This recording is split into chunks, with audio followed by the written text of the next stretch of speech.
Au revoir, madame. Bonjour. Dans ce nouvel épisode, nous échangeons autour de la notion de formation continue. Vous constaterez qu'on digresse très rapidement sur le sujet de l'émission précédente concernant l'enseignement de l'ostéopathie. Mais si je fais cette intro, c'est d'abord pour remercier Tyrone Husseini de Postgrad Ostéo qui a pris du temps pour répondre à toutes mes questions, et aussi pour vous dire d'être attentif. En effet, durant l'émission, on a préparé une petite énigme, assez simple. Mais on va vous demander de trouver combien de crânes apparaissent au total durant l'émission. Et je parle bien de tous les crânes, même les demi-crânes comptent. Pour participer à ce petit jeu, vous allez devoir envoyer votre réponse à cette adresse, et nous tirerons au sort un gagnant parmi les bonnes réponses. Et donc l'heureux gagnant se verra remettre un pass online pour le symposium organisé par IDEO Nantes le 11 et 12 mars sur le thème de l'épaule. On en parle d'ailleurs dans l'émission. À la fin de l'émission, je vous reparle du jeu et le cadeau n'est pas le même. C'est juste qu'à ce moment-là, on ne savait pas qu'on allait pouvoir vous offrir ce pass online. Donc il y a un petit bonus en plus, restez jusqu'au bout. Une dernière chose, on a constaté que au moins 3/4 des personnes qui ont regardé les épisodes précédents n'étaient pas abonnées à la chaîne. Alors en plus de vous permettre de ne rien louper, nous ça nous aide énormément pour le référencement de la chaîne. Il ne me reste plus qu'à vous souhaiter une bonne émission.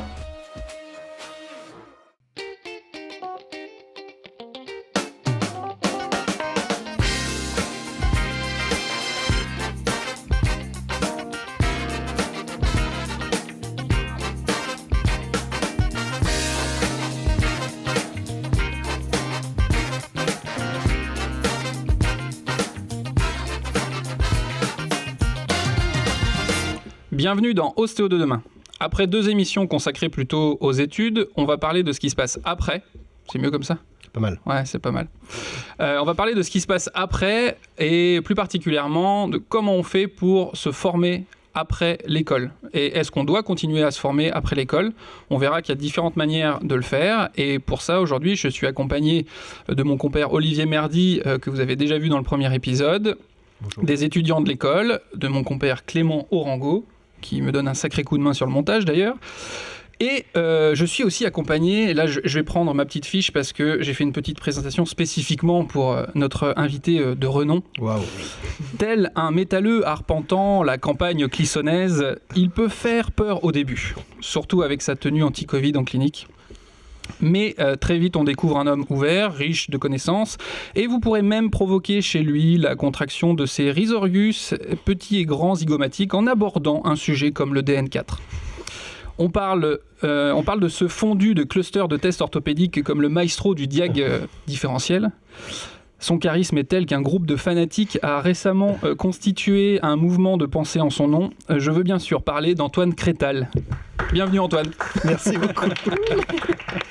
Ma femme m'a dit, surtout ne parle pas du crétalisme. C'est foutu. Voilà. Avant d'aller un peu plus sur le sujet, comme on a la chance de t'avoir aujourd'hui, j'aimerais faire un petit biopic sur Antoine Crétal et savoir, connaître un peu mieux ton parcours. Ouais.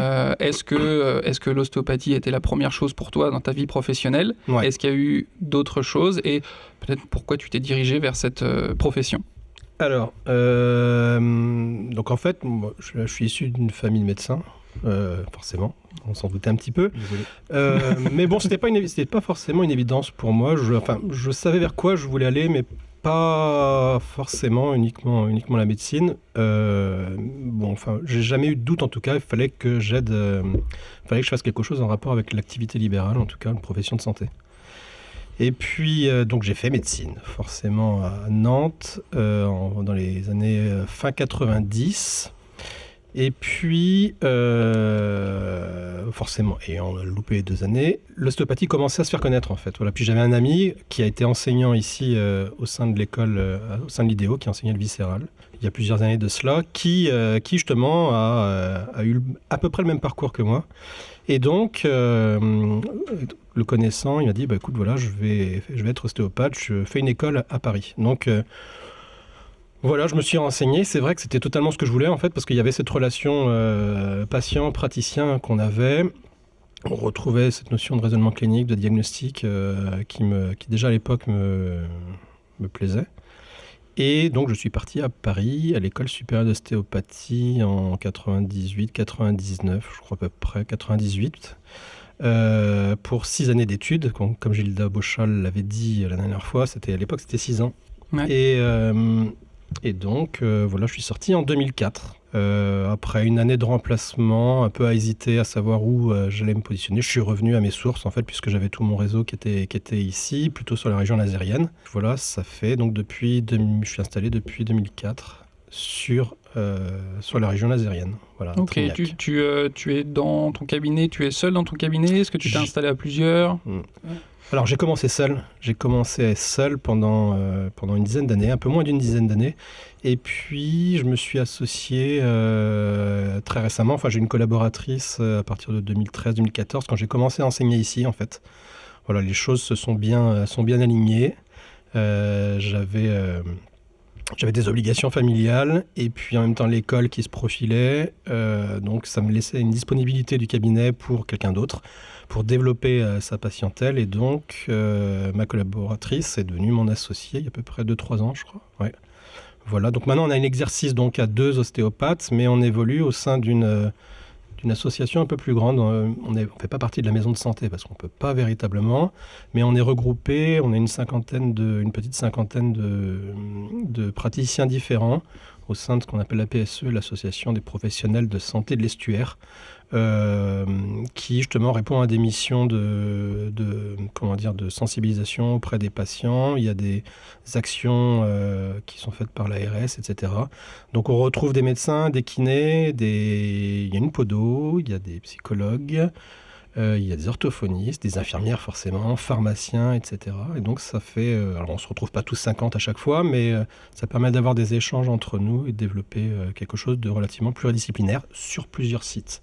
Parce qu'en fait c'est multisite. Ok, voilà. D'ailleurs on reviendra peut-être justement sur cet aspect-là par rapport au fait de continuer à se mettre à jour, à se former, peut-être aussi en côtoyant d'autres professions justement. Tu es donc ostéopathe et tu es aussi professeur à l'école IDEO.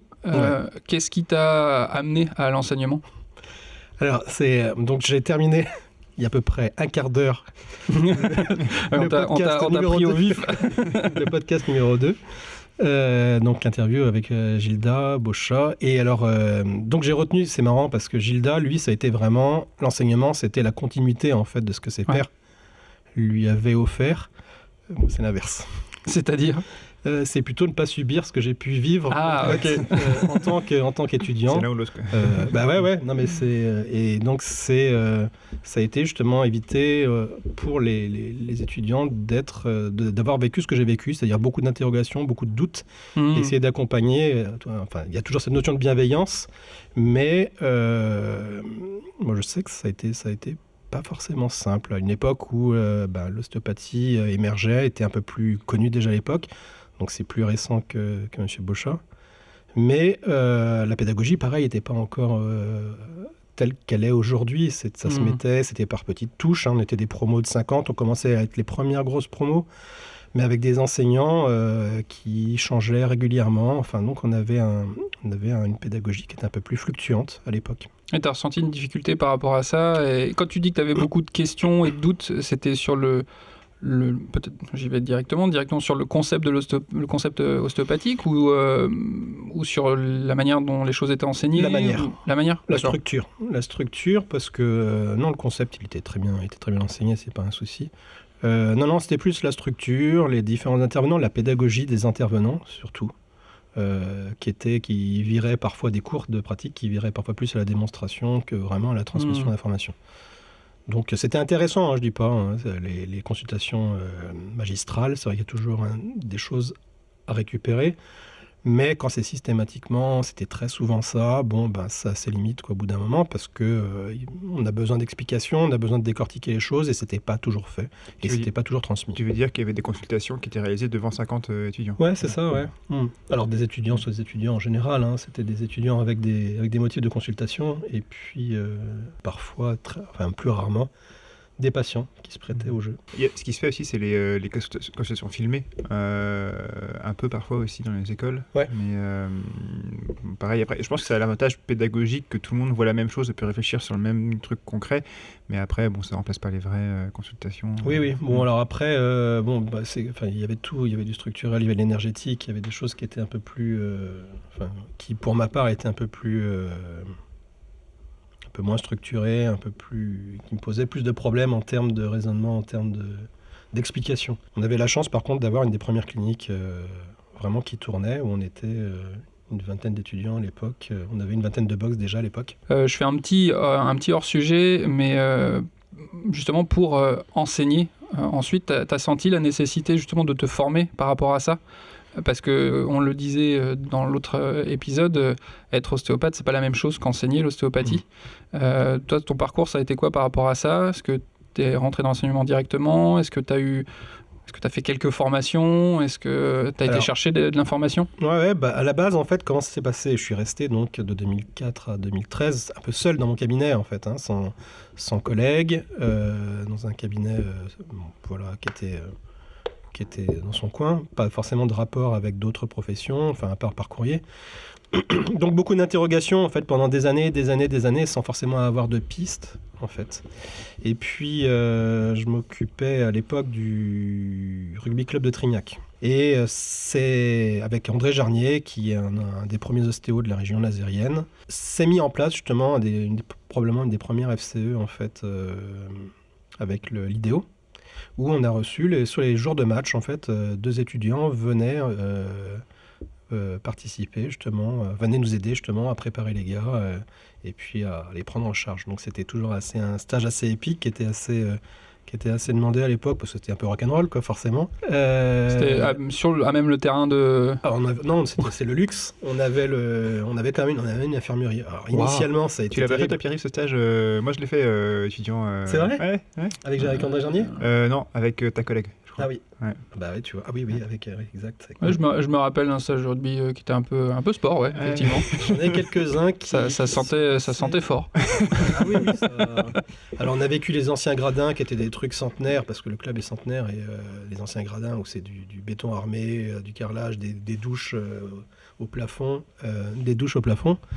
Et donc à l'ancienne, et puis après ils ont construit des nouveaux gradins avec une belle infirmerie à côté d'une belle salle de muscu, etc. Là c'était le luxe. Et donc voilà, on était bien équipés, mais il le fallait parce que ce qu'on avait sur le terrain c'était assez épique quoi parfois.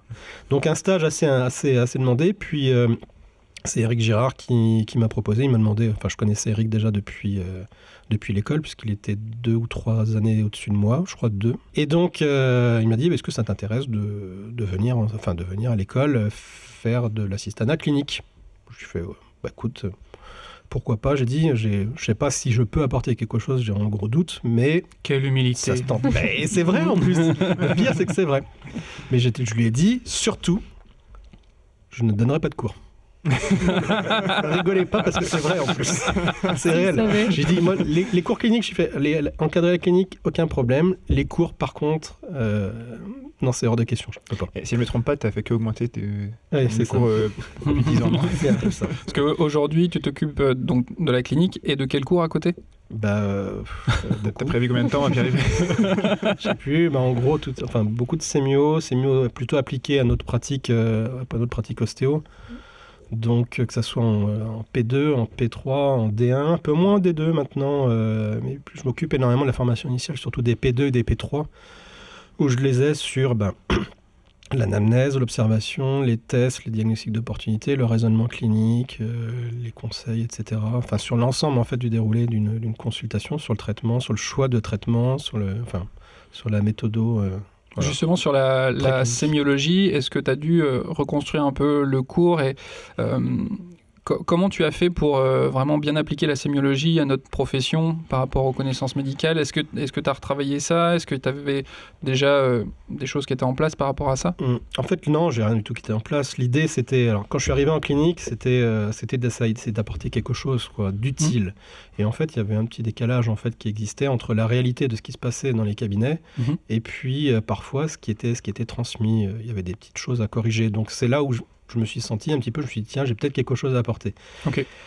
Et puis, quand on m'a donné les cours à faire, l'idée, c'était pas d'être exhaustif et puis de vouloir à tout prix en mettre plein la vue et de faire un truc qui serait complètement inapplicable. C'était essayer que ça soit relativement pratique. Alors, comme je disais, il y a 2 types de savoir. Il y a le savoir culture, celui qui est nécessaire pour pouvoir discuter avec des confrères, avec d'autres professions. Et puis, il y a le savoir vraiment pratique, celui dont on a besoin en fait en cabinet. celui qui est nécessaire, et on peut le réduire un peu parfois, quoi. Donc il a fallu travailler ses cours, et c'est chronophage. Ouais. Oui, parce que venir à l'école c'est une chose, mais préparer les cours... ça prend pas mal de temps. Et puis ça se fait d'année en année après aussi. Ouais, après ça s'est fait graduellement. Donc, faut aller chercher les sources. Alors que c'est vrai qu'on a de la chance. Ce que je dis, c'est que maintenant avec Internet, on a tout sous la main, quoi. Finalement, on a tout entre les bouquins qui sont faciles à avoir, à trouver, et puis Internet qui est une mine d'informations sans fin. On arrive à faire quelque chose d'intéressant, mais il y a du temps en fait. Faut essayer faut raffiner les informations. Oui, puis se tenir au courant régulièrement. Ouais. Quoi.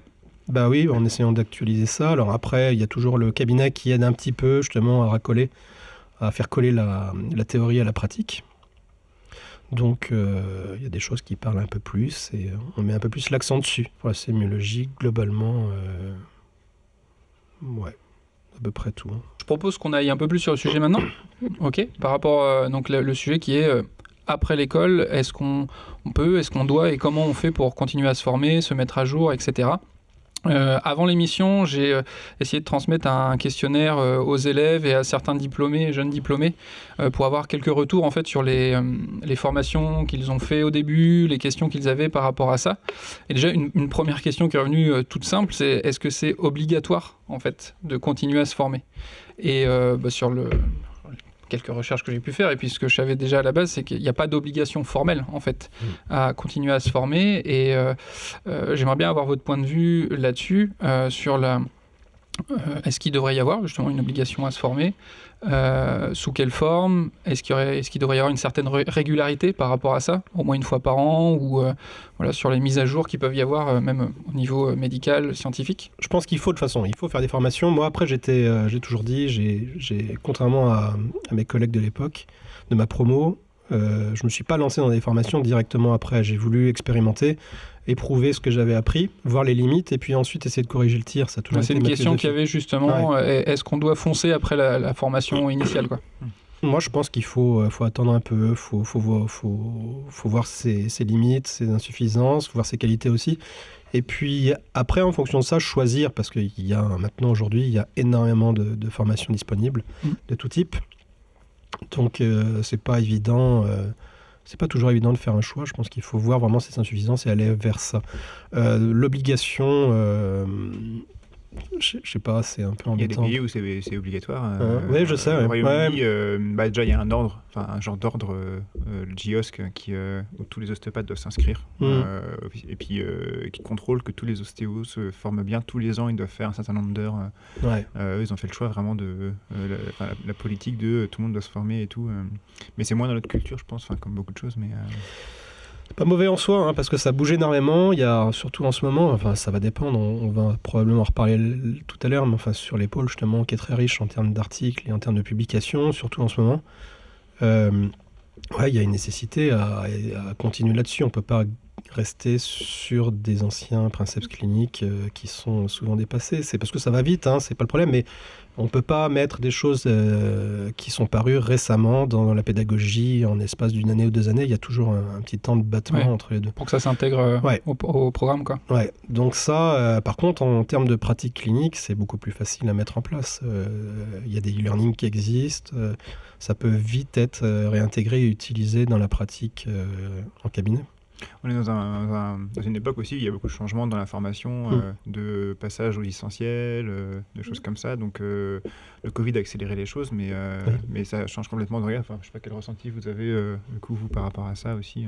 Toi, Aymeric, t'es en D2. Anaëlle, rappelle-moi. Moi, je suis en 4e année, du coup, en D1. 4e année. Est-ce que vous avez déjà en tête l'idée de vous former derrière? Est-ce qu'il y a des thèmes ou des aspects que vous aimeriez creuser ensuite? Ouais, moi pour ma part, c'est vrai que les formations, ça m'intéresse beaucoup en tout cas, parce que je pense que c'est nécessaire en sortant de l'école de continuer à se former pour éviter de rester trop dans ce truc de j'ai appris des choses à l'école et j'appliquerai que ça dans mon cabinet.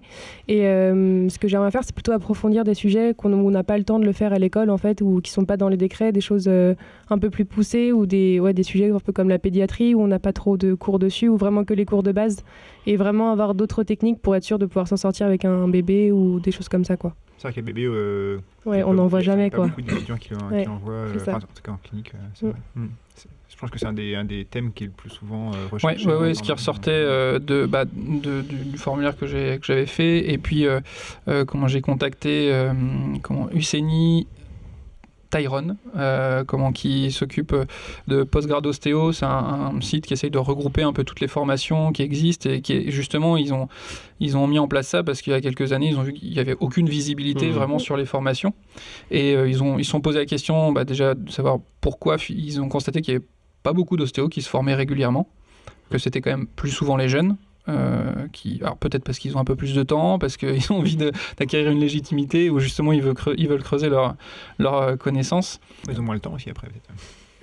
De quoi les vieux ont moins le temps, peut-être. Ah, ont moins le temps. Ah, oui, peut-être. Moins le temps, ou ils prennent pas le temps, c'est la différence. Oui, on peut décider de le prendre ce temps-là. Et donc la pédiatrie revient quasiment en premier de la liste. Pédiatrie, suivi de grossesse, et puis le domaine sportif aussi, pas mal. Disons que ce qui ressortait beaucoup, c'était un type de population. Il y avait aussi la gériatrie un petit peu. Et finalement, moins, en tout cas dans ce que j'ai pu voir, moins de types de techniques en particulier, mais plutôt sur un type de population. C'est intéressant. Parce qu'à mon époque, moi, c'était plutôt l'inverse. Justement, c'était très technique. C'était les tricots, c'était barrage, c'était des formations comme ça que tout le monde faisait quasiment systématiquement en sortant des études. Ouais, donc, il y avait cette appétence pour ce type de choses. Ouais, totalement. Ouais. Moins pour les formations type pédiatrique, etc. C'était moins systématique. Hein. Ce qui ressortait aussi de l'échange que j'ai eu avec M. Husseini, c'est que les jeunes diplômés aussi cherchaient à cibler, entre guillemets, une population aussi des fois par crainte de ne pas trouver leur patientèle, et donc en se spécialisant, entre guillemets, sur une patientèle plus facilement entre guillemets attirer du monde au cabinet aussi. Il y avait cette, et je pense que les patients sont pas forcément attentifs au type de technique précisément. Si on met qu'on ait une formation de barrage ou ce genre de choses, je suis pas sûr que les patients fassent gaffe à ça. Et donc il y avait un peu ce souci là qui revenait. Est-ce que ça vient du fait que on nous parle beaucoup qu'il y a trop d'ostéopathes, il y a une concurrence, etc. Mais il y avait cette inquiétude là qui revenait un peu. Je pense que je préférais viser vers une population, parce que c'est vrai qu'en sortant de l'école, on a quand même pas mal de techniques qui sont vues en fait à l'école, et donc du coup je me dis peut-être qu'en sortant de l'école, j'ai pas besoin tout de suite de nouvelles techniques. Oui, c'est peut-être ça la différence. Déjà les pratiquer et bien les maîtriser. Oui, exactement, c'est ça. Donc c'est peut-être pas nécessaire pour moi en sortant de l'école, mais vraiment me spécialiser dans une population dans laquelle on n'a pas eu le temps de l'étudier en fait pendant les études. Après, il y avait peut-être moins de formations axées. Ah, il y en avait complètement, ouais. Ouais, il y en avait beaucoup moins. Il y en avait beaucoup moins. Hein. C'était assez restreint au bout du compte. Hein. Okay. Après, il y a le côté applicable aussi. Sur le côté connaissance, en fait, on l'a directement, et après on peut l'utiliser au cabinet, alors que le côté pratique, finalement, on va l'améliorer au fil de la pratique, quoi. Je pense que les gens, ils veulent quelque chose qu'on veut utiliser tout de suite, plus que de augmenter le nombre d'outils à utiliser. Je pense que ça peut jouer sur le... Toi, tu es sorti il y a combien de temps, Clément ? Il y a 3 ans. Il y a 3 ans, et justement, est-ce que tu as commencé à te former directement après ? Est-ce que vers quoi tu t'es dirigé ? Après, moi, j'ai enchaîné directement avec la formation, la 6e année à l'école pour la pédagogie. Et donc, il y avait une formation de pratique inclus dedans. Et après, moi, je me suis formé tous les ans. Je fais une formation parce que je trouve que c'est utile. Il y a toujours des choses... rien que le partage de connaissances avec les autres praticiens du groupe, c'est toujours intéressant de... Oui, il y a aussi l'aspect sortir de son cabinet qui peut être intéressant. Oui. Des fois, on peut vite s'enfermer. En tout cas, c'est ce que j'ai ressenti les premières années. Donc, j'ai un peu comme toi, j'ai pas sauté sur les formations en sortant, mais je me suis senti un peu seul au début et un peu à tourner en rond. Et puis très vite, on a des facilités sur certaines techniques ou certaines approches. Et puis on se rend compte un jour qu'on fait un peu tout le temps la même chose et qu'on rentre un peu dans un schéma et qu'on se met à partir sur des recettes, ce qui est vraiment antinomique avec l'ostéopathie normalement.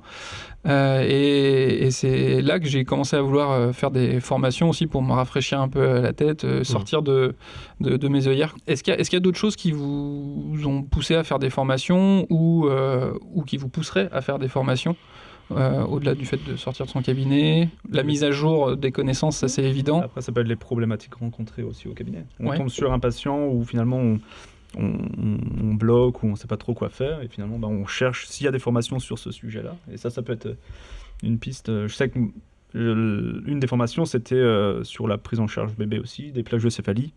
J'en ai eu en cabinet et du coup, je me suis dit qu'est-ce que je peux apporter en plus. Et donc après, on cherche des formations. Ouais. Après, moi j'ai la chance d'avoir un cabinet où on était 5. Donc déjà, on échangeait beaucoup plus sur nos pratiques. Si on bloquait sur une consultation, on échangeait quand même beaucoup plus. Et c'est une des raisons moi qui me forçait à aller faire des formations, quoi. C'est intéressant ce que tu dis, c'est le fait d'être à plusieurs, c'est aussi une formation en soi. Ouais. Quelque part aussi, des échanges entre collègues ou avec d'autres professions de santé. C'est ça, on apprend tout le temps. Toute la première année où j'étais au cabinet, c'était une sorte de compagnonnage où j'allais voir.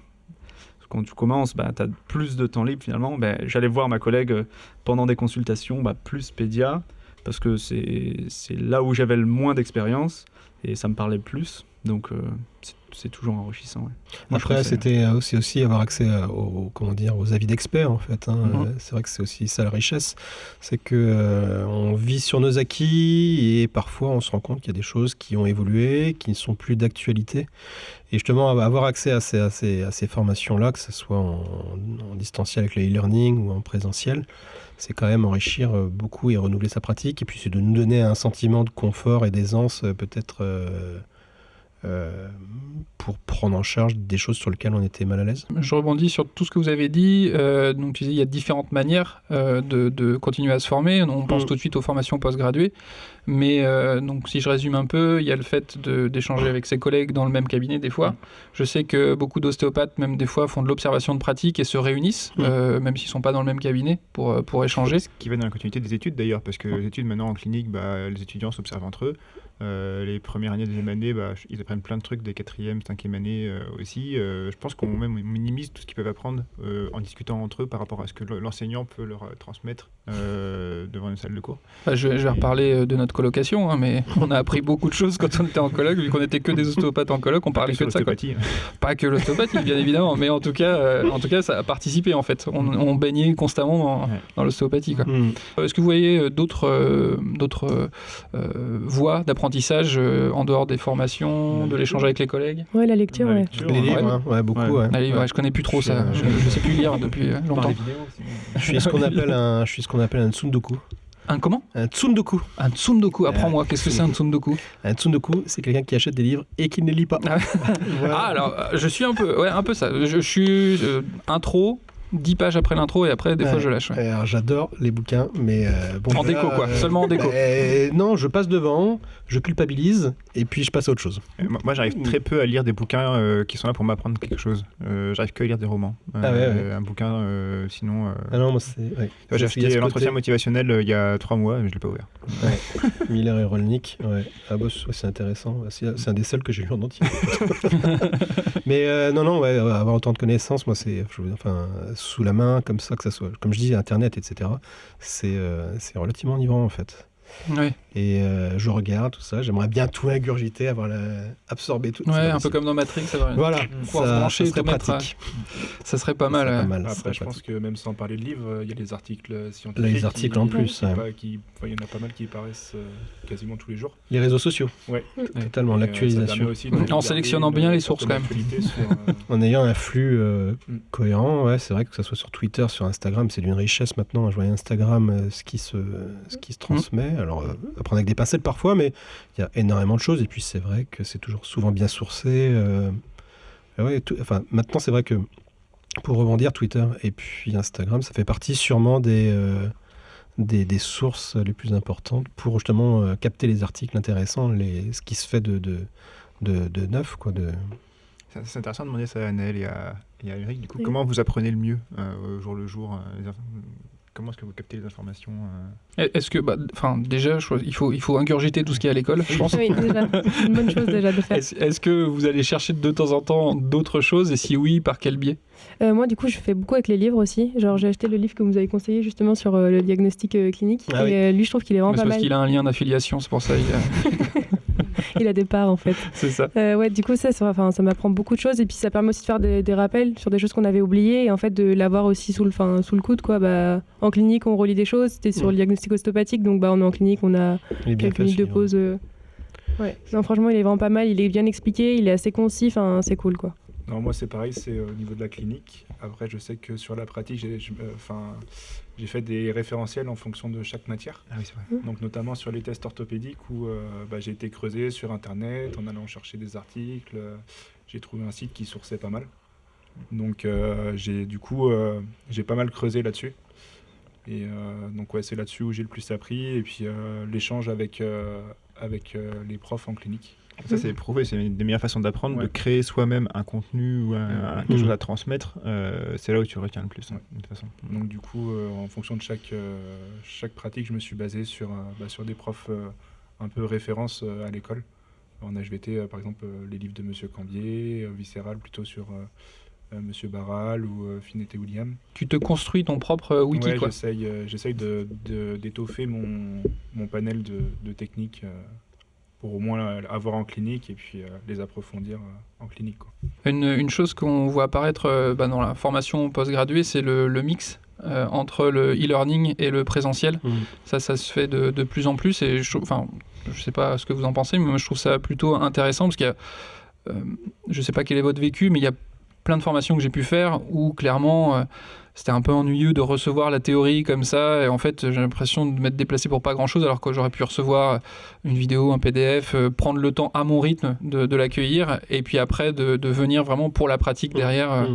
Je trouve ça intéressant comme forme d'apprentissage. Une formation justement que je vais pas tarder à faire là justement qui est assez intéressante, c'est dans une semaine justement j'y vais, sur la neurodynamique justement, c'est-à-dire la biomécanique neuro. Et justement il y a un énorme e-learning justement ingurgité qui est nécessaire, qui est requis en fait pour pouvoir en fait faire plus de pratique sur les 3 jours de présentiel. Je trouve ça assez intelligent, quoi, du coup. Et puis ça permet de mieux digérer la chose, de prendre son temps plutôt que de tout prendre comme ça en très peu de temps sur des journées de 8-10 heures. Bah ouais. Notre quotidien. Bah oui. Ouais, mais du coup, ça allège peut-être le truc. Ouais. Là, on l'a vu avec la période Covid où, justement, pour les cours, en tout cas, Ouais. les polis étaient déjà mis en ligne. En ligne, ouais. Donc, ça nous permettait de prendre une partie et après de recevoir un peu plus d'infos pendant le Prendre plus pendant de le cours temps, en fait, distanciel. Donc c'est vrai qu'avec le Covid, c'est vrai qu'on a vu les e-learning exploser. Enfin, il y en a une foultitude. Il y en avait déjà quand même beaucoup déjà avant. Très intéressant, mais là vraiment avec les 2 années là qui sont passées, il faut vraiment sélectionner maintenant les choses intéressantes parce que sinon on a vite fait d'empiler en fait les formations, quoi, et d'être dépassé un peu par le temps. En parlant justement de ce qui s'est développé avec le Covid, justement l'école a dû s'adapter aussi. Donc je fais un petit hors-sujet, mais est-ce que c'est des choses qui ont été discutées ou qui vont peut-être un peu évoluer justement à conserver un peu ce distanciel de temps en temps ou à produire du contenu qui pourrait être vu sur Internet ou ce genre de choses dans l'école elle-même, de mixer les deux un peu? Ouais, c'est en transition. Justement, on regarde ce qui se fait et puis on essaie d'écouter à la fois les étudiants et puis voir les nouvelles technologies qui existent. On a déjà fait des sous. Voilà, maintenant, s'il y a besoin de faire un Zoom pour transmettre un cours d'une journée sur l'autre, d'une heure sur l'autre, on peut le faire. On a la technologie pour. Après, sur la pédagogie en général, on a un projet de se diriger vers plus de contenu en ligne, un type de capsule vidéo, des choses comme ça. Voilà, c'est encore en phase de conception, on va dire. Mais ouais, on voit bien que les choses changent, les modes d'apprentissage sont plus du tout les mêmes, et ouais, on va essayer de s'adapter au mieux à tout ça, quoi. Après, le présentiel garde quand même de l'importance, puis on le voit pour la pratique. Oui, pour la pratique, même pour l'apprentissage, beaucoup d'étudiants disaient de toute façon. Oui, c'est vrai, dans la première émission, ils disaient que tout en distanciel, au bout d'un moment, c'est dur de rester concentré, quoi. Ouais, et de se motiver aussi. Ouais, c'est compliqué. Je pense que c'était une souffrance pour tout le monde, pour les étudiants, parce que c'est vrai, 10 heures de cours à écouter quelqu'un parler, moi, c'est ce que on fait en e-learning, quoi. Si je veux, je tiens pas 1 heure ou 2, quoi. Donc j'arrête. Oui, le temps de concentration est limité. Le temps de concentration, on se doute bien que le message que l'on transmet nous enseignants, du coup, de l'autre côté, le gros point d'interrogation, c'est qu'est-ce qui reste au bout du compte. Et puis, pour nous enseignants, si on fait ça, c'est quand même pour l'interaction. C'est quand même pour avoir un échange, se retrouver comme ça derrière les écrans où justement, il n'y a plus ces échanges-là du tout, même si on essaye de les provoquer. Comme ça avait été dit dans le podcast, j'avais pas envie d'allumer ma caméra parce que pour 1000 raisons, quoi. Et on le voit bien, on avait beau essayer on avait l'impression d'être seul derrière les micros, à parler comme ça pendant parfois 10 heures consécutives dans 10 mètres carrés. Bon, c'est une expérience, peut-être pas forcément la meilleure de ma vie, mais ouais. À voir après. La notion de capsule, elle est intéressante en fait, en petit volume. Là, je pense vraiment sur le modèle des e-learning, c'est-à-dire des trucs de 10-20 minutes en fait, qui sont faits avec peut-être des petits questionnaires ou un échange, un dialogue qui se crée. Idéalement, c'est vers ça qu'il faudrait essayer d'aller. Les modèles de 1 heure ou 2 heures à parler, on voit bien que ça passe pas de toute façon. Tu parlais de la difficulté, que ce soit en présentiel ou en distanciel, de garder l'attention. Ouais. J'en profite que tu es là pour récupérer ton expérience. Toi, en tant que prof, quels sont tes petits tricks, tes trucs pour relancer l'attention? Est-ce que tu as des choses que tu utilises ou est-ce que tu lances des craies dans la tête directement? On sent que ça a été essayé. Ça a été grandement pensé. Non, pas du tout. Non, bah écoute, c'est le bienveillance, de toute façon. C'est essayer des petits traits d'humour, des petites choses dans le genre, essayer de casser un peu le rythme, mais c'est pas toujours évident, quoi. Si, vous utilisez beaucoup les anecdotes. Alors voilà, c'est ça. Ouais, oui, c'est vrai. du concret, ça marche bien du coup pour reconcentrer. On aime bien en tant qu'étudiant, pendant les distanciels, les cours, il y a des petites anecdotes où on aimait bien. Les cas cliniques, pareil, comme on a dit dans le précédent épisode, mais c'est ce qui retient l'attention en fait, parce que nous, ça nous parle plus qu'au final un cours de sémiologie qui peut être barbant pour le coup des fois, et avec du coup des cas cliniques, ça applique directement la théorie à la pratique, quoi. Ça, c'est hyper intéressant. C'est-à-dire que c'est complètement ça. C'est-à-dire que l'idée, c'était de venir et d'essayer de donner quelque chose qui soit utile. Donc, la mise en application, quand j'ai pu vivre quelque chose en clinique ou qu'on m'a relaté une expérience clinique, c'est vrai que pour pouvoir donner en fait du concret, justement, tout de suite, ça casse le côté théorique et on se projette. Enfin, je pense que les étudiants se projettent beaucoup plus facilement. Et j'essaie de le faire de la P1 donc jusqu'à la D2 parce qu'à partir du moment où vous avez enclenché le début de vos études, vous êtes des collègues dans 4-5 ans. Donc ça va dépendre. Avant, c'était les P2 que j'avais. Donc maintenant, j'ai eu les P1 récemment. Voilà, ça commence dès maintenant. Vous êtes des collègues dans 5 ans. Donc je considère que vous êtes responsables, vous êtes des grands et on vous parle comme à des grands. Donc on vous parle d'expérience, même si ça peut être difficile à comprendre, etc. Moi c'est ce que j'avais aimé en fait avec le passage post-bac, c'était ce côté vraiment un peu plus on vous responsabilise, on vous projette face à un futur proche. Et moi, ça m'avait bien plu, en fait, d'être arrêté, d'être moins infantilisé, en tout cas. Mais ça nous permet de visualiser et de réfléchir, qu'est-ce qu'on ferait dans cette situation-là, quoi. Par rapport au cabinet, au cas concret, est-ce que, pour ceux qui ont déjà fait des formations, est-ce que vous arrivez à bien appliquer, justement, après les formations au cabinet? Est-ce que, je sais que j'ai souvent, surtout que pendant 15 jours, je suis au taquet. Vraiment, j'ai envie de faire, et même limite, j'ai un biais de perception et je vois que des problèmes en lien avec ce que j'ai vu dans la formation. Et puis après, ça s'étiole un peu, et souvent, si je suis honnête, il va rester 10-15% en fait de la formation dans ma pratique, quoi. Moi, les formations ont plutôt conforté en fait vers ce que je pensais aller. Donc ça a été, ça m'a redonné de la confiance en fait. Okay. Je me suis dit putain, je suis pas tout seul. C'est l'impression que ça m'a donné. Pas tout seul à douter. Ouais, à douter, totalement. À avoir des doutes, je me posais plein de questions. Et puis c'est vrai que pouvoir parfois échanger justement avec d'autres dans ces situations-là, ça m'a quand même aidé. L'application, je pense que j'essaie de la mettre. Alors j'essaie d'être, faut être honnête. Je mets en application ce que j'essaie d'enseigner. À commencer par la routine neuro qu'on essaye de réactualiser, de rationaliser à l'école en pédago. Donc c'est appliqué. Donc c'est une question d'honnêteté aussi intellectuelle et pratique. Et j'imagine, donc tu dis ça t'a conforté sur certaines choses, ça t'a rassuré. C'est aussi parce que t'as choisi des formations qui allaient dans ce sens-là. Est-ce que, justement, pour choisir vos formations, comment vous avez fait? Et moi, la question que je me pose, c'est avant choisir une formation, est-ce qu'il ne faut pas, comme tu disais, donc pratiquer un peu et puis savoir quel thérapeute on veut être, enfin essayer de vraiment se positionner dans sa pratique et vers quoi on veut tendre. Est-ce que vous avez eu ces réflexions-là, Olivier, Clément, par rapport à ça? Est-ce que finalement, toi, tu as fait des formations très rapidement, mais après tu t'es orienté vers autre chose parce que tu t'es rendu compte que c'était pas pour toi ou tu voulais sur autre chose? Moi, j'ai pris surtout ce qui me parlait. Là, au début, j'ai pris parce que c'était une formation obligatoire, mais après, les formations que je suis allé chercher, c'est comme je disais, c'est ce qui me manquait moi. Ok. Au niveau connaissances. Là, je fais plus des formations de pratique parce que j'avais envie d'essayer. J'avais pas fait beaucoup de formations, c'était plus alors j'ai fait des e-learning et donc le côté connaissance ça a été. Et là, je voulais, comme on a un métier manuel, je voulais essayer des trucs aussi. Donc c'était plus dans le côté testing, quoi. Okay. Ce qu'on voit souvent comme réflexion aussi, c'est est-ce que je vais faire des formations pour combler des choses que j'estime, des lacunes que j'estime que j'ai, ou alors je vais dans les choses qui me plaisent déjà, j'ai déjà une identité qui est déjà assez définie, et puis je vais me perfectionner dans des choses qui me plaisent et puis qui déjà me sont intéressantes.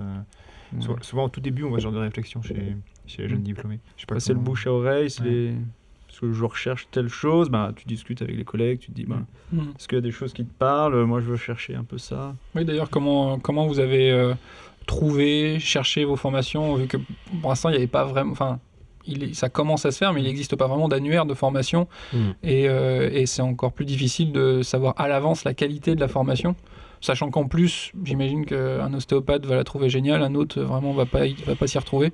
Il y a du bouche à oreille, il y a des réseaux, il y a du réseau social aussi, où il y a quand même pas mal de... Enfin, on voit, je sais pas si on peut dire de la pub, mais en tout cas, il y a de la visibilité, en tout cas, sur Internet. Je pense que c'est plus du bouche à oreille, je pense. Clairement.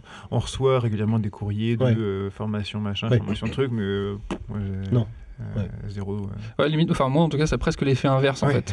Quand je reçois de la pub pour une formation, en fait il y a une forme de défiance. Alors je sais pas d'où ça vient exactement, ou peut-être une défiance vis-à-vis de la pub en général.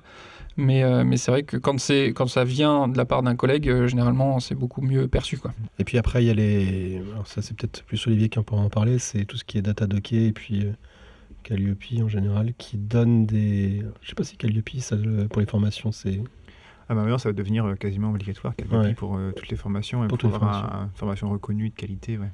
Ça correspond à quoi, pour préciser un peu? Calliope, c'est une validation de qualité, enfin, qu'est-ce qui est demandé par rapport à Calliope? C'est une liste de critères à respecter. Par exemple, il faut que ta formation elle soit accessible aux personnes en situation de handicap. Il faut que tu informes correctement les personnes sur les tarifs, etc. Enfin, tout un tas de critères qui font que ta formation est honnête, que tu dispenses réellement ce que tu dis que tu vas enseigner, comment tu contrôles ce que tu vas enseigner, que ça a bien été acquis, etc. Donc c'est vraiment donc c'est un premier critère de qualité, ça n'assure pas de tout le fond de la formation, mais au moins d'une certaine forme et structure en fait. Voilà. Quand même, ça va assez loin. Hein. On doit montrer que on dispense les cours que l'on dit qu'on fait et tout. C'est pas mal quand même. C'est assez. On vient de la passer récemment l'an dernier ici. Et puis, Datadocker, c'est juste administratif finalement. T'es enregistré comme formation. Calliope, c'est vraiment le fond, quoi. Après, pas à 100%, mais ouais. Et donc, ça me permet d'aller sur l'aspect... souvent, donc, on constate que c'est plus les jeunes qui se forment, mais au début de sa pratique, on n'a pas forcément beaucoup d'argent. Il y a aussi une difficulté, des fois, d'accessibilité aux formations, parce qu'elles peuvent avoir un certain coût. Alors, je ne connais pas bien la moyenne, et puis, justement, comme ça n'a pas l'air d'être encore extrêmement bien référencé, on voit des prix très, très variables. Mais voilà, pour ceux qui ne le sauraient pas, il y a quand même des aides. Est-ce qu'ils le savent déjà? Oui, c'est vrai. Est-ce que vous savez... On a entendu parler là brièvement, enfin nous en 5e année. Moi pas du tout. Ok, très bien. Brièvement qu'il pouvait exister certaines aides dans certains cas. Mais quoi précisément, non, on n'a pas les infos là-dessus encore. Il y a Donc, un CM prévu sur ça. celle qui est la plus connue, c'est le FIFPL, où il faut déclarer qu'on va faire une formation. Il faut bien le faire avant de faire la formation. Ça sent le vécu. Oui, carrément, parce que des fois ça se joue à 24 heures près, et après ça rentre plus dans les dans les critères. Et puis il y a aussi, par contre, je sais pas, il y a aussi le fonds de formation, je n'ai plus le CPF. Je n'ai plus le nom. C'est le Compte centre de formation CPF, compte professionnel de formation. Ouais, Voilà, compte professionnel de formation. Ou d'ailleurs, en ce moment, je ne sais pas si vous recevez des appels tous les jours pour une arnaque par rapport à ça. Ouais. Texto, mail. Ils sont très pugnaces par rapport à ça. Mais voilà, il y a des aides qui existent et qui sont possibles pour. Et généralement, les formations qui ont la certification Calliope permettent d'avoir le FIFPL comme aide financière. Et du coup, ça, on a accès directement dès la sortie de l'école, dès le diplôme, ou il faut attendre Oui. Donc là, En fait, c'est une cotisation qu'on fait en tant que libéral. Oui. On cotise pour ça et du coup, on bénéficie de droits à la formation. Et pour le FIFPL, là en ce moment, c'est 750 € par an. Avant, c'était un peu plus. Ça a l'air de varier un peu d'une année sur l'autre. Et puis, ça dépend aussi des thèmes des formations. Il y a des thèmes entre guillemets prioritaires et des thèmes non prioritaires. Et donc, on sera plus financé pour les thèmes prioritaires. Ok. C'est même 900. Alors, c'était 900 et là, cette année, c'est 750. Ouais. Et juste pour cibler un peu, le prix d'une formation, en général, c'est vraiment très très variable. C'est variable. Ouais. Mais généralement, sur des formations de 2-3 jours, 500, 700 € à peu près. autour de 500 €. C'est ça. 500 à 700, ouais. Après, si c'est au Baléares, ça peut être un peu plus cher. Ça existe. Oui, ça existe carrément. En moyenne, dans les prix raisonnables, c'est environ 150 € par jour, à peu près. Oui, ça correspond à peu près. 200 € par jour. Okay. Je vous propose qu'on fasse une petite pause et puis ensuite, justement, on parlait de différentes manières de se former et il y a le fait d'aller à des conférences et en particulier, on va parler du symposium qui est organisé par l'école. Donc rappelle-moi les jours exacts, c'est en mars de cette année. C'est le 11 et le 12 mars prochain. Voilà, 11 et 12 mars prochain, pardon. On fait une petite pause puis on revient dessus parce que vous participez quand même activement tous les deux à ce symposium et l'organisation de ce symposium. À tout de suite. Très bien.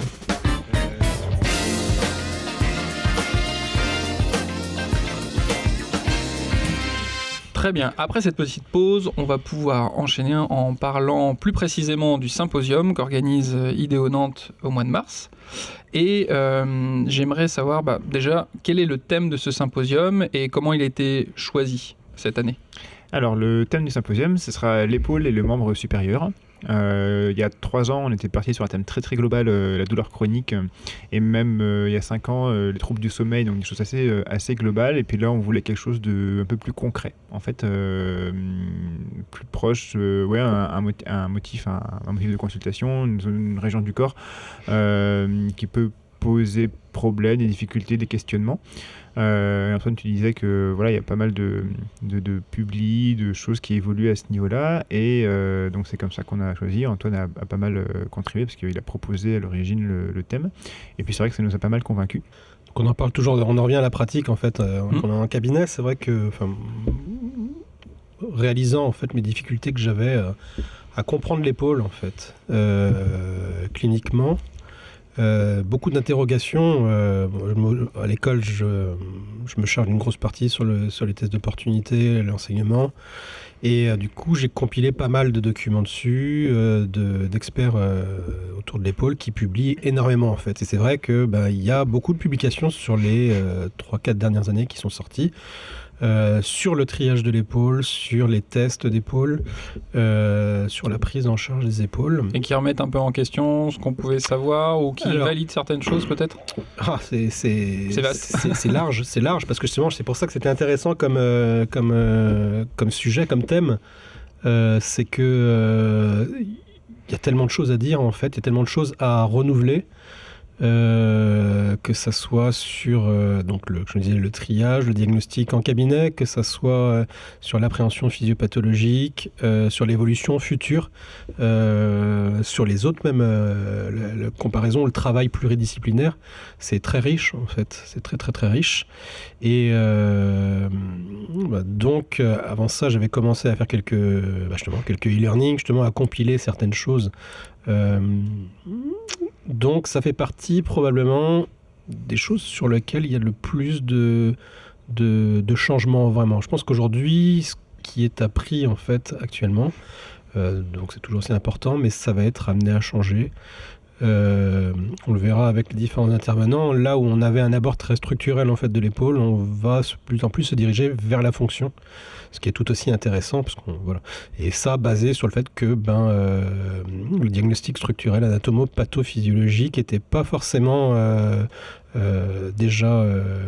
était pas forcément facile déjà en cabinet, c'est compliqué, et que même avec en constatant des choses à l'imagerie, ça ne présupposait pas forcément de l'origine de la douleur. Donc ça posait beaucoup d'interrogations sur les prises en charge. Et puis ce qui m'a aussi intrigué, c'était les résultats qui sont très aléatoires sur les épaules. Les résultats par rapport à ce que tu voyais au cabinet? Au cabinet, ouais. C'est vraiment, il y a vraiment de tout. Alors, les nouvelles classifications, on les verra, elles commencent à être de plus en plus, distillées dans les différentes formations, plutôt post-grade justement. D'où l'intérêt justement de commencer à en parler et de le réintégrer maintenant dans la formation pédago, justement avec des épaules plutôt irritables, instables, raides et toujours douloureuses, quoi qu'il arrive. Donc là, on va plutôt vers la fonction, mais il y a encore beaucoup de choses à travailler et à comprendre en fait. C'est une région qui pose des questions, quoi. C'est, je pense, une des régions sur lesquelles il est plus difficile d'obtenir des résultats à moyen et long terme. Enfin, je ne sais pas quelle est votre expérience, vous, sur le sujet. Ça faisait partie des choses les plus compliquées au cabinet quand un patient venait avec une douleur d'épaule, des fois difficile de bien définir le tissu en souffrance, l'origine, etc. Le fait que ça soit système apaniculaire, qu'il y ait pas que tout tienne surtout par un système musculaire. Et en carrefour avec plein d'autres choses, la respiration, même le triangle supérieur. Ouais. Et puis, en discutant avec mes collègues, tout ça, on voit que on a tous le même ressenti, en fait, on est tous aussi perdus et je pense que ça intéresse particulièrement les gens de pouvoir réactualiser un petit peu leurs connaissances et voir de nouvelles approches. L'autre chose qui est intéressante, c'est que finalement, là, on avait autrefois où l'approche était très symptomatique, on parlait souvent de rétrécissement sous-acromial, on parlait de calcification, etc. Aujourd'hui, on sait que c'est pas forcément, que c'est pas forcément le problème, on relativise certaines choses et ça vient pas forcément des ostéopathes, mais moi ça m'a toujours fait plaisir de l'entendre, c'est que l'abord, aujourd'hui on sait qu'une épaule ça doit être pris de façon très globale, et quand je dis globale, c'est que c'est l'ensemble, quoi. Ça va jusqu'au bassin, voire plus, et on le verra, mais il y a un article justement qui fait l'analogie avec la grue justement de l'épaule, d'où l'affiche justement du symposium. Oui, forcément. La grue de Nantes, cette fameuse grue jaune là, à Nantes, justement, en fait, on peut comparer justement le membre supérieur, le squelette appaniculaire supérieur, justement à une grue, avec justement cette plateforme qui est le bassin, les trépieds, les pieds en fait que sont les membres inférieurs, la colonne qui est la tour, etc. Grégory Bain, c'est ça qui a Grégory Bain, ouais. On a essayé de l'avoir, mais ça n'a pas marché. Dommage. Quelles sont les personnes qui vont intervenir dans ce symposium? Est-ce qu'il y a exclusivement des ostéopathes? Est-ce qu'il y a d'autres corps de métier qui vont... Alors pas que, c'est une de nos marques de fabrique, c'est d'avoir peut-être un tiers d'ostéo et 2 tiers de non-ostéo de toute profession pour être dans la pluridisciplinarité. Donc on a des kinés, chirurgiens, médecins, on a pas mal de professions différentes qui ont chacun leur point de vue, leur vision à apporter pour discuter, échanger entre tous, quoi. Donc on aura par exemple 2 des têtes d'affiche sont Joe Gibson et Mike Stewart par exemple, et qui sont anglais, et ce sont tous les 2 des kinés. On est physio, du coup physiothérapeute et spécialiste de l'épaule et du membre supérieur. Alors, petite question, vite, rapidement. Tu dis qu'il y a des Anglais qui vont intervenir. Est-ce qu'il y aura une traduction pour les non-anglophones? Depuis c'est la 3e édition où on fait des traductions simultanées. Ouais. Ok, top. Ah oui, dans les 2 sens du coup. J'ai encore du mal à me départir des sous-titres quand je regarde des séries. Ouais, donc Joe Gibson qui fait partie des experts aujourd'hui reconnus autour de l'épaule. Qui travaille beaucoup autour de l'épaule du sportif. Maxi Ward sur les douleurs un peu plus complexes. Après, il y a d'autres noms aussi qui existent, mais voilà, les experts autour de ça apportent des choses relativement riches. On voit souvent les mêmes noms, mais je veux dire qu'ils sont très en termes de publication, c'est riche, quoi. Enfin, ils sont assez prolixes par rapport à ça. J'ai hâte. Productif. L'intervention de Joe Gibson, elle va parler de l'épaule instable, et je trouve que c'est un truc qu'on voit assez souvent, sans le reconnaître, et c'est vraiment hyper chiant à traiter. Des fois, à peine on touche, hop, ça se rebloque, ça se machin. Enfin, c'est problème de proprioception au niveau de l'épaule, c'est assez tricky. Il y a beaucoup de... Alors, il y a l'épaule instable, il y a les lésions de slap, il y a beaucoup de choses encore qu'on sous-diagnostique. Alors après, on peut pas forcément agir sur tout, mais je pense qu'on a une vision encore qui est de l'épaule qui est encore beaucoup trop structurelle, et que justement, il faut qu'on fasse changer ça pour mieux appréhender et essayer de mieux traiter nos patients, quoi, mieux les aider.